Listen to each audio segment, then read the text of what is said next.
We are here today at the High Five Access Media Podcast Studio with multiple former councilman Kevin Foley, and he's trying to do it again. So thank you so much for your time. Oh, thank you, Mark. It's nice to have this forum to get to put my platform out to the people. Perfect. Yeah, it's always an important election because we're a small town and we make consequential decisions. So it's really great to provide as much information to the voters as possible. Absolutely. No one's ever had a bad election because they've gotten too much factual information.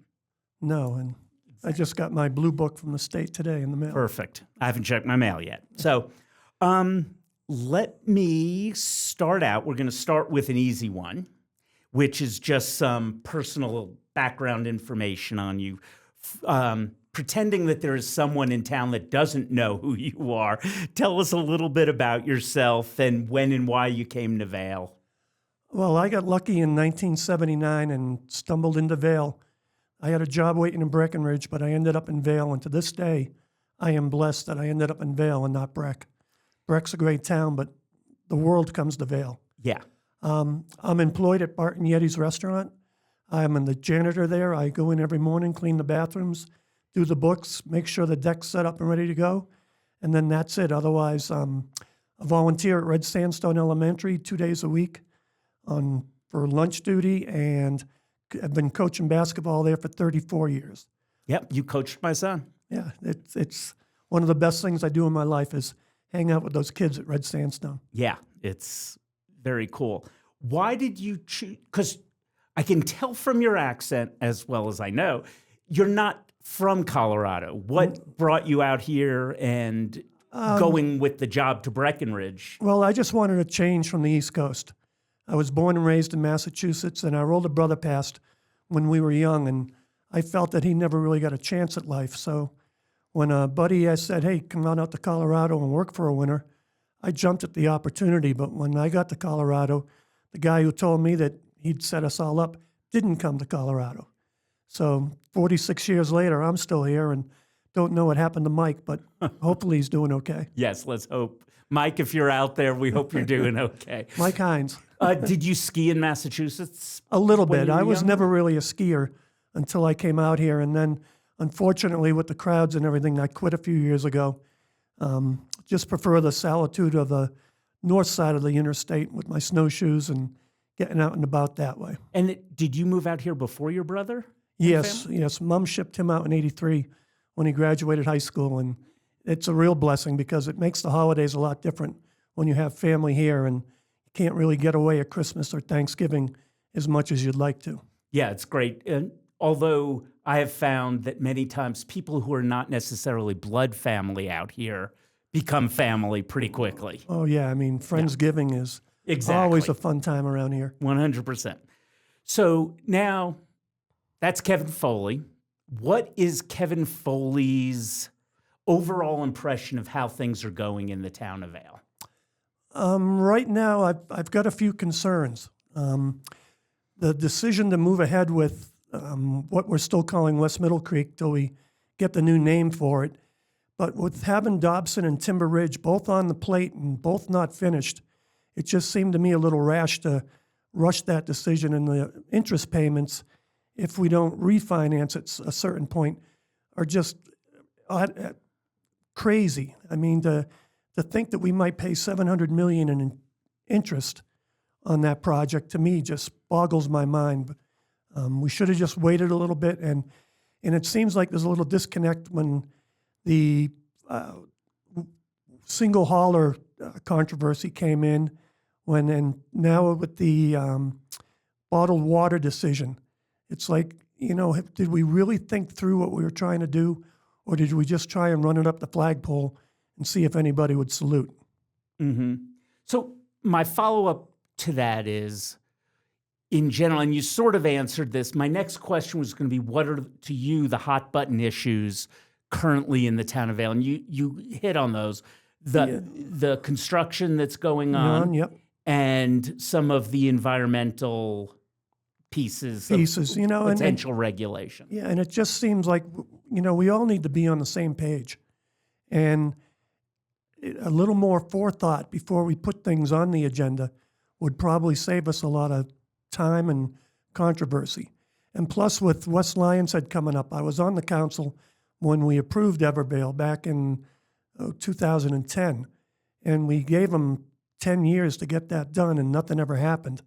But I still remember a lot of the tenants that the council at that time was looking for, and I want to make sure that we adhere to those, the stream setbacks, the employee housing, the parking, all those issues that are still going to be important. But when you're in partnership with Vail Resorts and East West, it's a little different. Before, and the last time, we were just the deciding body, but now we're supposed to be partners as well. So that makes it a little trickier to make sure that we get what the town wants to see and what the developers want to see. Yep. I'm sorry, I'm going to go backwards just for a second. How many years have you been on council? I didn't even ask that. I've served 22 years on council. And not concurrently, obviously, no, there because are term limits. If we didn't have term limits, it might be a little bit more, but I just enjoy what I do. And even the last 2 years when I've been off of council, it's amazing the number of people that will come to me and say, hey, how do I navigate this part of the town or that part of the town? And to me, that's a good part of what you have to do. People say, doesn't council take up a lot of your time? And to me, it's an average of 15 to 20 hours a week on average. Mm-hmm. Some weeks are more than that, other weeks are less than that. But for the most part, you have to make sure you go to Safeway or City Market at the right time so that you're not pigeonholed there all the time. You go early or go late. Yeah. When there's not that many people there. But yeah, you can't go in and run in and get a gallon of milk and leave. No, that doesn't happen. Not for those 4 years. But I'm on the bus pretty much every day going to and from work, and I see a lot of people that way too.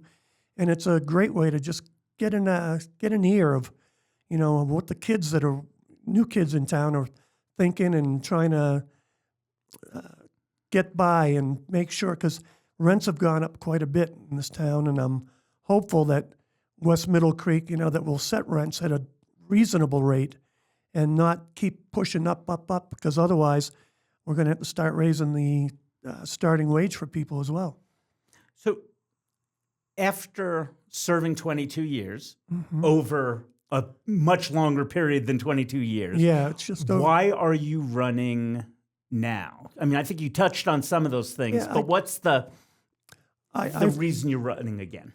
I feel I've got a pretty good voice of reason as far as what goes on in town. And a lot of my friends and neighbors, I'm fortunate I don't have to spend money to get elected. I can just talk to people and let them know that, hey, I'll listen, I'll make an informed decision, and hopefully it'll be in the best interest of the town. But that's not always the case, because sometimes you make a decision and people are upset with it. But Paul Johnston taught me how to live with that years ago when he said, show up, cast your vote, leave, come back the next day. Yeah. Former Mayor Paul Johnson. Yes, Mayor. And so I sat next to Paul when my freshman term in town council. Wow. Back in 95 to 99. Yes. And now his son's mayor of Denver. Mayor of Denver. I mean, Paul was great people, and, I've been fortunate to serve with a bunch of different council people. And that's the good thing about our town, is that there are 7 different viewpoints and 7 different opinions of what should happen in town. But usually we can find consensus and make a decision. And, right now I think the main thing for us would be to get our reserves built back up, because the economy is still a little unsure. International visitation could be down this year. We're not sure what will happen with snow year. So, we just have to be prepared for an eventual downturn. Hopefully that won't happen. Right. But being prepared is a good thing. Boy Scouts. I think you and I were on council together when we were preparing for the Great Recession. We were. Yeah. We were. Yep. 2005 to 2009. Yep. So here's a question that, because of your tenure and how many years you were on council, might be a little bit difficult for you to answer, but I've never seen a question that's too difficult for you to answer. So outside of the official positions, sitting on a board, an appointed board or an elected board, is there a specific issue that you worked on as, I guess, for lack of a better term, an activist, and how did that effort turn out? Well, when we got the playground at Red Sandstone Elementary, it was just a former deceased town member, Harry Gray, came to me and said, hey, Foley, this is the only school in the district that doesn't have a field for kids to play on. And the town owns all that land, so what can we do? So we worked with the town, school district, and Vail Recreation District to draw up a plan for that, to get a playground. And we just finally got the last piece into place this last week with the hardtop. We got our basketball court replaced because when they redid the school in 2018, 2019, they preschool took over the hardtop that was where our basketball hoop was. And so, because they have to be fenced in for state regulations. Mm-hmm. So we had lost the hoop, we had lost the hard surface for kids to bounce a ball or play foursquare. And today there were kids shooting hoop, jumping rope, and playing foursquare. Such a gorgeous day. Yeah. It was a beautiful day out there. So, that's probably one of the ones that, to me, my biggest constituency is the kids under 18, the ones that don't have a voice. Right. And trying to ensure that the decisions we make years from now will stand up and still be viable for the future generations. No, and that's interesting. I think about this all the time with my son, is that you and I both chose to move to Vail, and we chose to stay in Vail. Our kids, they had no choice in the matter. No. This is where they're being raised, for better or for worse, mostly for better. But you got to think of that. Oh, you do. And my niece and nephew that were born and raised here both live down in the Front Range now because they can't not be in the mountains every now and again. Right. But better opportunities for them down there job-wise. Yep. Okay, so when one of those issues comes before council that is a little divisive, what do you do? What is your fact-finding strategy? And how do you make sure that you're well-informed? And the second part of that question is, when you're casting your vote, who do you feel that you're representing? Well, the biggest thing you have to do is your homework. When you get your council packet, you have to make sure you read it and follow through and get an idea of what the issue is. And then nowadays we get a lot of emails coming in. Well, what I do with the emails is it a robot email? Is it just somebody that signed on to, hey, put your name on this, and do you live in town? That's a big consideration for me. No, I won't discount it if you don't live in town, but it carries a little more weight with me if you do live in town and are directly affected by it. And parsing out those emails and making sure, okay, who's the pros, who's the cons, and everything like that. But when I make the decision, the biggest thing I think of is this the best decision for the town as a whole moving forward? And sometimes I'll have prejudices, especially if it was like for something for the school. But for the most part, I try and just stay impartial and say, and there are times I've changed my vote on a second reading because other people have come to me and said, hey, wait a minute, you're not seeing it from this viewpoint. And it's easy to try and always be right, but it's a lot harder to admit when you're wrong. Mm-hmm. And I'm not afraid to say I was wrong. I hear you. I'm wrong a lot. Ted, it's time to sort of wrap this up. We are going to have the live forum, so there'll be a lot more opportunities to reach the voters. But this is one of those few opportunities that you get to reach everyone all at once. So use the last time that we have to answer why we should vote for you. The reason you should vote for me is because I'll show up every other Tuesday. I'll show up for everything that Stephanie tells me I need to be at, the town clerk. I will come in with no preconceptions, but I still have my own prejudices as terms of, what I'd like to see for the town. But for the most part, you can guarantee that I will look at it, I will digest it, and I will do what I think is right for all of us, not just the people that are presenting or the people that are saying, no, don't do it. Like sometimes compromise needs to be reached. And, I had a woman recently say, well, you never vote for Vail Resorts. And I said, well, did you live here in 2010? And she said, well, why? I said, because I voted for Evervail, because we spent a lot of time.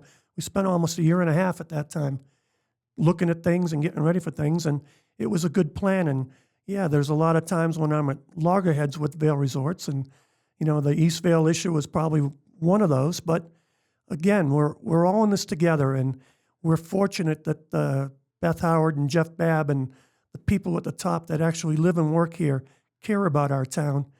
Maybe not so much the corporate offices down there in Broomfield, but let's keep making Vail the best place on the planet.